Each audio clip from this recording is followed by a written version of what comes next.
시청자 여러분 안녕하세요. 원이올라 시간입니다. 오늘은 올 한 해 증시를 총 정리하고 내년 전망까지 살펴보려고 하는데요. 그 경제와 증시 흐름의 맥을 정확히 짚어주시는 최고의 전문가 모셨습니다. 박세익 채슬리 주식회사 대표님 나오셨습니다. 안녕하세요. 안녕하세요. 예.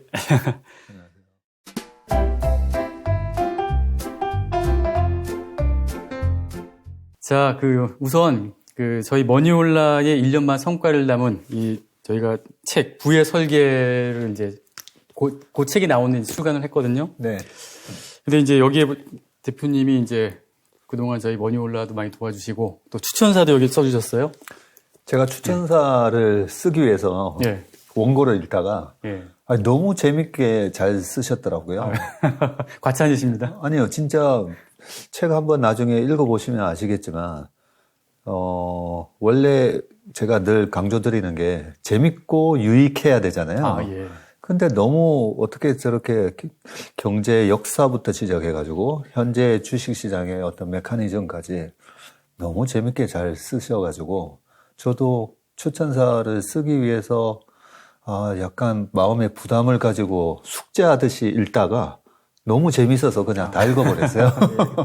일반인들이 어떻게 안전하게 부의 네. 설계를 할 수 있을지 그거를 이제 정리한 건데요. 그 책 다 읽고 제가 한자 성어가 하나 떠올랐는데요. 예. 청출어람.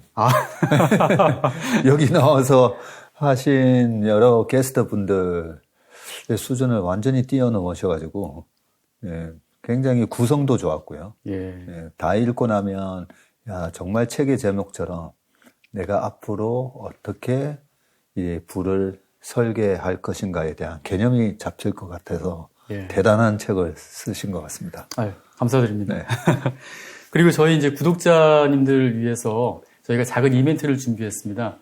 저희 박세익 대표님 동영상이 이제 3차례에 걸쳐서 이제 업로드될 예정인데요. 거기에 댓글을 좀 이제 성의 있게 좀 달아주시면은 저희가 150분을 좀 선정을 해서 책을 보내드릴 예정입니다. 자세한 내용은 지금 나오는 이 화면을 좀 참고하시면 됩니다.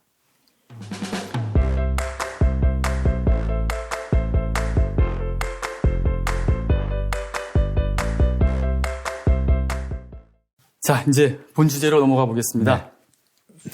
우선 최근 국내 증시의 흐름을 보면은 12월 들어서 꾸준히 지금 상승하는 정말 긍정적인 모습을 보이고 있는데요. 네.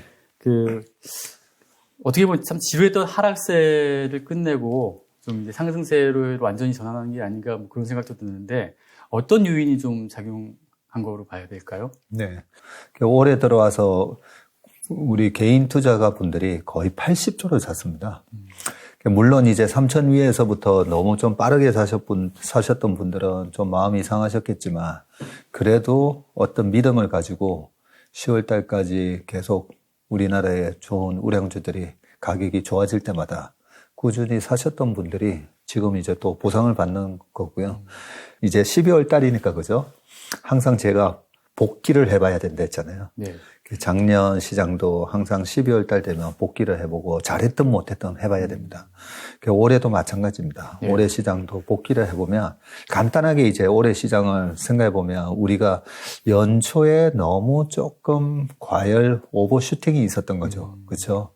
삼성전자 96,000원 넘어가고 하이닉스 15만 원 가고 했을 때 예. 그뿐만 아니라 뭐 애플카와 관련된 얘기 때문에 자동차, 뭐 LG전자 등등 그런 부분들이 작년에 가파르게 올라오고 작년에는 우리 시장이 미국 시장보다 훨씬 좋았죠. 그렇죠. 네. 미국의 S&P 500이 한 16.7% 작년에 올랐으면 작년에 코스닥이 40%, 코스피가 30%. 1위였죠. 네, 전 세계 1위였기 때문에 그렇게 강하게 올라오는 그런 모습을 보면서 올 초에 좀 뒤늦게 쫓아서 하셨던 분들한테는 이거 내가 좋은 주식을 사는 것도 중요하지만 예. 좋은 가격에 사는 게 중요했구나라는 걸 이제 우리가 적어놓고 다음에 또 똑같은 실수를 반복하지 않게 기억을 해두면 되고요. 예. 또 삼성전자 하이닉스는 제가 지난 시간에도 반도체 우리나라의 메모리, 지금은 비메모리 시대 아닌가요? 해도 메모리 같은 경우에도 보면 여전히 성장을 하고 있고요. 예. 빅그로스가 나오고 있는 섹터고요. 거기서 전 세계에 삼성전자, 하이닉스, 마이크론 이렇게 과점화되어 있다 보니까 이런 시장 같은 경우에는 반드시 이제 또 사이클이 다시 돌아오지 않습니까? 예. 그런 기업이라면 위대한 전 세계에서 탑 티어에 올라서 있는 그런 위대한 기업이기 때문에 가격이 빠져서 무서울 때 사야 된다라는 말씀을 계속 드렸었고 예. 그렇기 때문에 이제 제가 혹시라도 물리셨으면 예. 물타기 하시라고 예. 계속 그 말씀을 드렸던 거죠. 그렇게 해서 물타기를 만약에 하셔서 뭐 15만 원의 하이닉스를 최고점에 사셨더라도 9만 원까지 계속 물타기를 하셨으면 평균 단가가 12만 원 정도였을 거니까 지금 이제 다 본전을 회복하신 거잖아요. 그렇기 때문에 올해 이제 우리가 두 가지를 기억하고 넘어가야 되는데요. 하나는 위대한 기업도 좋은 가격에 사야 된다. 그리고 주식시장은 부동산하고는 달리 예. 이렇게 변동성이 큰 시장이구나. 예. 그 부분을 꼭 기억하고 예. 내년 시장을 또 준비하시면 될 것 같습니다. 예. 그러면 일단은 뭐 투자 주체별로 좀 잠깐 살펴보면요. 네. 개인 같은 경우에는 오히려 지금 계속 매도를 하고 있거든요. 네. 매수세가 상당히 약화됐어요. 네. 그 뭐 고객 예탁금이라든가 신용 잔고에 있는 뭐 그런 자금 규모도 봐도 그런데 개인 매수세가 약해진 거는 어떻게 좀 이유를 찾을 수 있을까요? 네, 굉장히 심플합니다. 네. 네. 최근에 11월 달부터 12월 8일까지 네. 지금 개인이 그 코스피에서 한 5조 정도 매도했고요. 코스닥에서는 한 6천억 매도를 했습니다. 예. 그러면 누가 샀지? 외국인이 샀죠. 외국인이 정확하게 코스피에서 4조 8천억 매수했고요. 예. 그리고 코스닥에서 1조 1천억 매수를 했습니다. 그래서 합쳐서 외국인이 지금 거의 이제 6조 정도를 매수를 했는데요. 선물은 또 코스피 선물 시장 있잖아요. 예. 선물 시장에서도 외국인이 3만 4천 계약 가까이를 매수를 했어요. 그 정도면 한 2조가 넘는 금액입니다. 그렇게 보면 합산해가지고 한 8조고요. 이런 현상은 작년 11월 달에도 정확하게 똑같이 반복이 됐었습니다. 아, 그런가요? 네.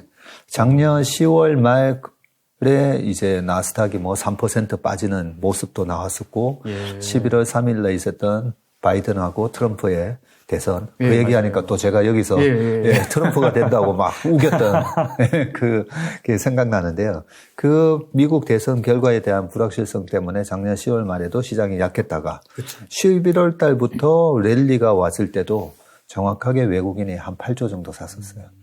그런 와중에 그러면 주식시장은 항상 누군가 100주를 샀으면 누군가는 100주를 팔았을 거고, 그죠? 그렇죠. 그러면 그동안에 이제 기관과 외국인이 줄곧 매도를 했을 때 매수를 했었던 예. 우리 개인 투자가 분들이 지수가 다시 올라오고 삼성전자 하이닉스가 올라오니까 예. 이익 실현을 하는 거거든요.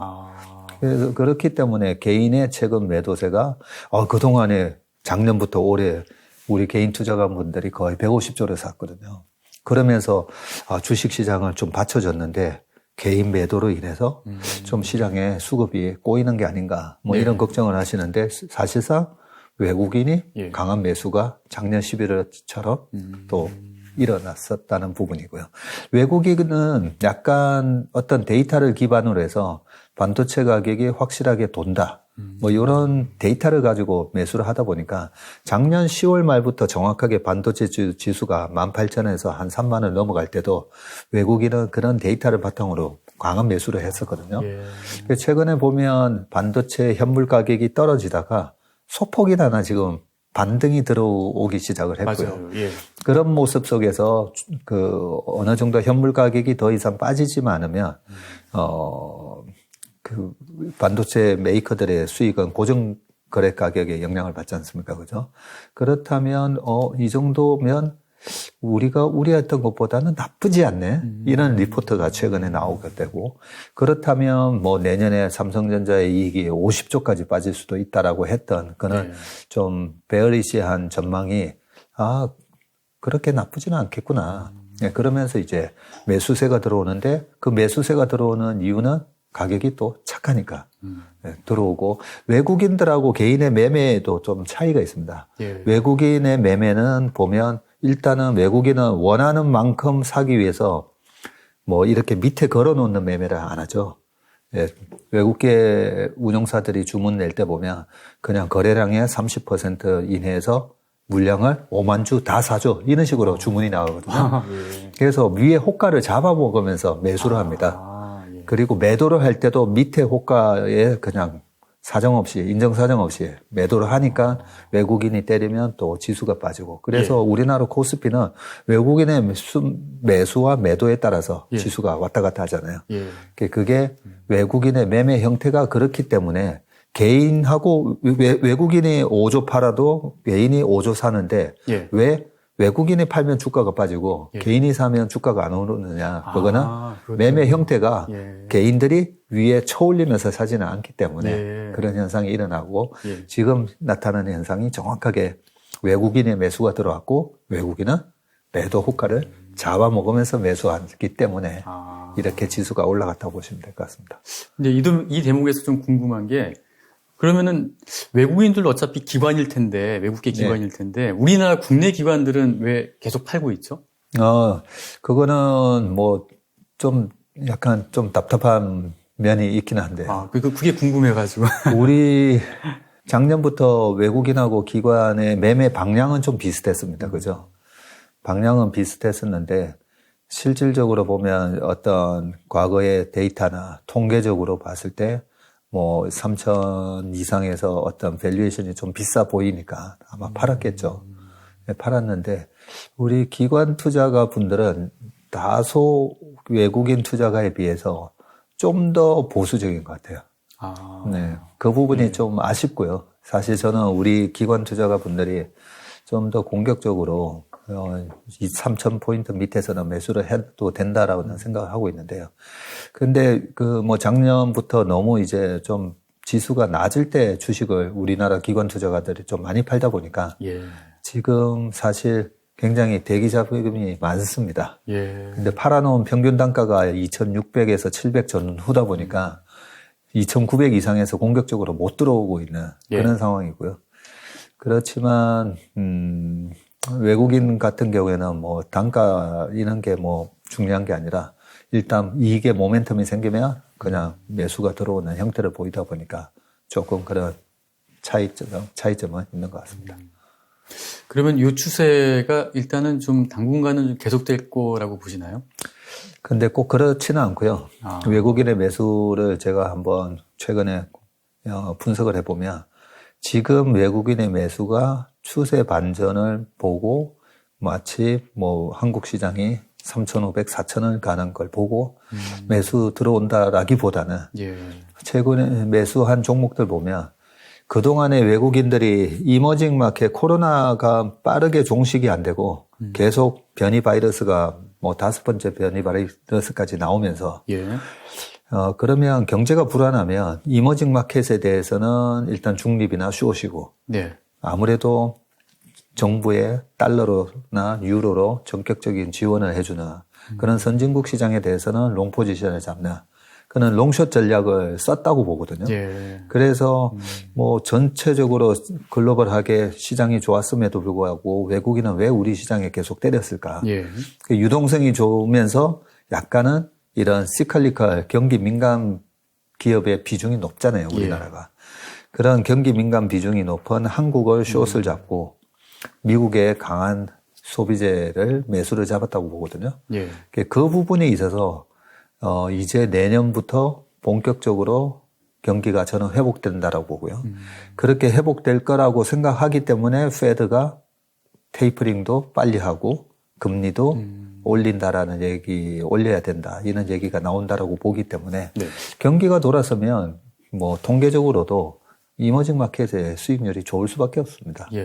그런 측면에서 최근에 외국인들이 한국의 숏 포지션을 이제 대감는 숏 커버링이 일어난다는 느낌을 받거든요. 그래서 뭐 공격적으로 롱 포지션을 많이 잡기보다는 일단은 숏 포지션을 좀 꺾고 있다. 그런 느낌을 받고 또 하나 제가 지난 방송에서도 와서 우리가 공매도 얘기를 많이 했었잖아요. 공매도 세력들이 또 하나 두려워하는 거는 연말 배당기를 넘기게 되면 네. 예, 빌려서 매도를 때려버렸기 때문에 빌려온 그 주식이 없는 거죠. 그러면 되갚을 때 배당기를 지나게 되면 사실 이 빌려와서 때려버렸기 때문에 배당을 못 받는 거죠. 그런데 빌려준 사람 입장에서는 나는 배당을 받을 건데라고 생각을 하고 있는 거죠. 그래서 공매도 세력들이 예. 주식을 빌려가서 때렸으면 그 사이에 일어난 어떤 그 주식과 관련된 권리 있잖아요. 예. 권리로 인해서 발생하는 피해를 다 물어줘야 됩니다. 그 중에 하나가 이제 배당이고요. 그렇다면 뭐 최근에 이제 포스코, 롯데케미칼 이런 경기 민감주들이 많이 올라오잖아요. 예, 그렇더라고요. 예, 그런 기업들이 배당 수익률이 나쁘지가 않거든요. 그 이유 때문에. 예. 그렇기 때문에 연말로 가면 갈수록 그런 공매도 세력들의 배당에 대한 부분 때문이라도 예. 걔네들이 공매도 했던 부분을 다시 되사는 쇼커버링이 좀 일어날 것 같다는 말씀을 지난번에도 예, 드렸던 이유가 바로 이런 배당 문제가 있고요. 그것 때문에라도 최근에 외국인의 매수는 쇼커버릴 가능성이 좀 크다라고 생각을 하고 있습니다. 그래서 이게 내년 1, 2, 3, 4, 5월까지 계속 이어지는 그런 흐름으로는 일단은 보지 말자. 예. 네, 그렇게 생각합니다. 지금 환율 같은 경우도 원달러 환율이 거의 혹시 1,200원 돌파하는 거 아닌가라고 우려했다가 사실 거기 넘지 않으면서 네. 내려오고 있잖아요. 그래서 그 환율 측면도 좀 외국인들의 매수에 영향을 좀 미치고 있다고 봐도 될까요? 네. 환율에 대해서 다시 한번 좀 말씀드리면요. 장기적으로 우리가 항상 큰 그림을 잡고 들어가야 되는데 페드가 엄청난 달러를 찍어냈잖아요. 예. 그리고 그 달러는 미국에서 처음에는 머무르지만 한 5, 6년에 걸쳐서 계속 달러가 이제 밖으로 유출이 되죠. 예. 그렇기 때문에 달러가 강세로 가기가 힘듭니다. 한 5년 동안은. 그 현상이 2009년도 한번 생각해 보시면 2009년, 10년, 11년 QE1, 2 해놓고 나서 예. 그 사이에 그리스 사태도 있었고 그죠? 남유럽 위기라든지 중국 그림자 금융 등등이 있었지만 원달러 환율이 그렇게 달러가 아주 강세로 못 갔었어요. 예. 왜냐하면 계속 달러가 밖으로 나가니까. 달러가 밖으로 나간다는 얘기는 달러를 팔고 뭐 기름을 사든 아니면 한국 원화를 사든 그죠? 그 교체 수요가 달러를 매도하고 다른 통화를 사는 수요가 있기 때문에 그런 거고요. 그렇죠. 그런 측면에서 달러가 갑자기 다시 1,300원 가고 저는 그러지는 않는다고 봅니다. 앞으로 3년 동안에도. 자, 그렇다면 작년 코로나라든지 아니면 금융위기라든지 어떤 아주 강력한 외생 변수에 의해서 시스템 리스크가 발생하면 네.